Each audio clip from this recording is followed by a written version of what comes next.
وہ کیا ہے؟ نبی نے ہمیں کیا پیغام دیا؟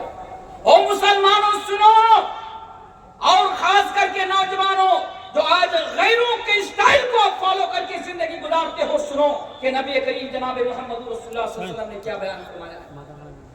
نبی کریم جناب محمد رسول اللہ صلی اللہ علیہ وسلم بیان فرماتے ہیں، من تشبہ بقوم فہو منہم۔ لوگو سنو، اگر تم کسی قوم کے کلچر کو اپناؤ گے، اگر تم کسی کمیونٹی کے لوگوں کے کلچر کو اپناؤ گے، اگر تم غیر اقوام کے کلچر کو اپناؤ گے، ان کے تہذیب کو اپناؤ گے، ان کی مشابہت اختیار کرو گے، تو نبی فرماتے ہیں من تشبہ بقوم فہو منہم، جو جس قوم کی مشابہت اختیار کرے گا وہ اسی میں سے ہے، اسی میں سے ہے۔ یعنی آپ دنیا کے اندر اسلام کو چھوڑ کر آپ جس اقوام کی یا جس قوم کے کلچر کو اپنائیں گے، نبی بیان فرماتے ہیں کہ آپ بھی انہی میں سے ہیں، اور کل قیامت کے دن آپ انہی کے ساتھ اٹھائے جائیں گے، انہی کے ساتھ اٹھائے جائیں گے۔ اگر آپ مثال کے طور پر کوئی تہوار مناتے ہیں، سمجھداروں کی اشارہ کافی ہے، ان کے جو دینی شعار ہیں اگر آپ ان کو اپناتے ہیں تو کل قیامت کے دن میرے بھائیوں آپ ان کے ساتھ اٹھائے جائیں گے۔ تو پتہ کیا چلا؟ یہ اسلام کی تعلیمات ہے، یہ نبی کریم جناب محمد رسول اللہ صلی اللہ علیہ وسلم کا حکم ہے، ان کی تعلیمات ہے کہ ہم غیر اقوام کی مشابہت نہ کریں، ہم غیر اقوام کی پیروی نہ کریں، اور ہم ان کے طرز زندگی کو اپنی زندگی کے اندر نافذ نہ کریں۔ میرے بھائیو یہ اسلام کی بہت ہی واضح تعلیمات اور اسلام کے بہت ہی واضح حکم ہے میرے بھائیو۔ اور آپ کو معلوم ہے کہ آج ہم جن کے کلچر اور جن کی تہذیب کو اپنا رہے ہیں، اللہ کے پیارے رسول جناب محمد رسول اللہ صلی اللہ علیہ وسلم نے کس طرح ان کی مخالفت کرنے کا ہمیں اور آپ کو حکم دیا۔ آئیے چند حدیثیں میں آپ کے سامنے رکھتا ہوں، پھر وہ تمام چیزیں میں آپ کے سامنے لے کر آؤں گا کہ آج دنیا میں ہم جن چیزوں کو آج اپنائے ہوئے ہیں اور جن کے مطابق آج ہم جو ہے غیروں کی نقالی کر رہے ہیں۔ پہلے آئیے ان حدیثوں کو پہلے سن لیجیے کہ نبی کریم صلی اللہ علیہ وسلم نے کس طرح مخالفت کرنے کا حکم دیا۔ اللہ کے پیارے نبی جناب محمد رسول اللہ صلی اللہ علیہ وسلم بیان فرماتے ہیں، خالف المشرکین، اے مسلمانوں مشرکین کی مخالفت کرو۔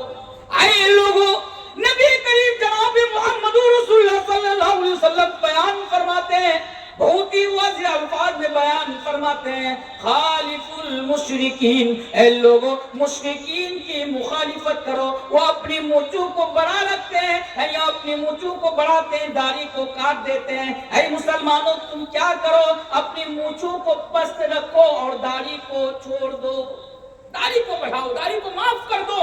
یعنی نبی کریم صلی اللہ علیہ وسلم نے مشرکوں کی مخالفت کرنے کا حکم دیا اور یہ کہا کہ مونچھوں کو پست رکھو اور داڑھی کو بڑھاؤ۔ آج اللہ اکبر، مسلمانوں کا حال دیکھیے، ہم کیا کر رہے ہیں؟ حدیث پر پہلے غور کیجیے، مجھے معلوم ہے آپ کو نیند آ رہی ہے، غور سے سنیے۔ نبی نے بیان فرمایا خالف المشرکین، مشرکین کی مخالفت کرو، مونچھوں کو پست رکھو، داڑھی کو بڑھاؤ۔ یعنی مونچھ کاٹنے کا، پست رکھنے کا اور داڑھی کو بڑھانے کا حکم دیا۔ اور آج ہم کیا کر رہے ہیں؟ آج میرے سامنے جو لوگ بیٹھے ہوئے ہیں، چلیے میں آپ کے حق میں اللہ تبارک و تعالیٰ سے دعا کرتا ہوں کہ اللہ تبارک و تعالیٰ آپ لوگوں کو ہدایت دے۔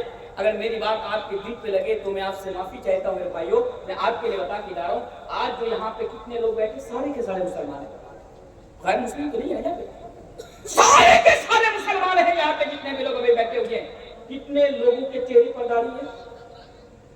یہ نبی کی واضح تعلیمات میں سے ہے کہ تم مونچھوں کو پست رکھو، داڑھی کو بڑھاؤ۔ آج یہاں پہ کتنے لوگ ہیں آج جن کے چہرے پر آج داڑھی ہے؟ ایمانداری کے ساتھ بتائیے، آپ تو ہیں نا، اپنی زبان سے دعویٰ کرتے ہیں کہ آپ مسلمان ہیں، تو آپ یہاں نبی کی سنت کو چھوڑ رہے ہیں، نبی کا طریقہ چھوڑ رہے ہیں اور آپ غیروں کا طریقہ اپنا رہے ہیں۔ آپ یہاں پر مونچھوں کو بڑھا کر اور داڑھی کو کاٹ کر گویا کہ آپ مشرکین کی مخالفت نہیں بلکہ آپ ان کی پیروی کر رہے ہیں، آپ ان کی اطاعت کر رہے ہیں۔ آج بھی داڑھی کیوں نہیں رکھتے آپ؟ آج علماء ہر جلسے میں جہاں بھی جلسہ ہوتا ہے یا مسجد کے منبر سے جب مولانا صاحب خطبہ دیتے ہیں تو داڑھی کے بارے میں پیغام دیتے ہیں کہ میرے بھائیو داڑھی کو نہ کاٹو، داڑھی کو نہ کاٹو، داڑھی کو نہ کاٹو۔ اس کے باوجود بھی آج مسلمان داڑھی کاٹ رہے ہیں، آج مسلمان داڑھی چھوڑنے کو تیار نہیں۔ آخر وجہ کیا ہے؟ کیا ہمیں شرم آتی ہے داڑھی رکھنے میں؟ میں آپ سے پوچھ رہا ہوں، شرم آتی ہے؟ آپ کو معلوم ہے؟ فرقہ میں چلے جائیے، اگر 500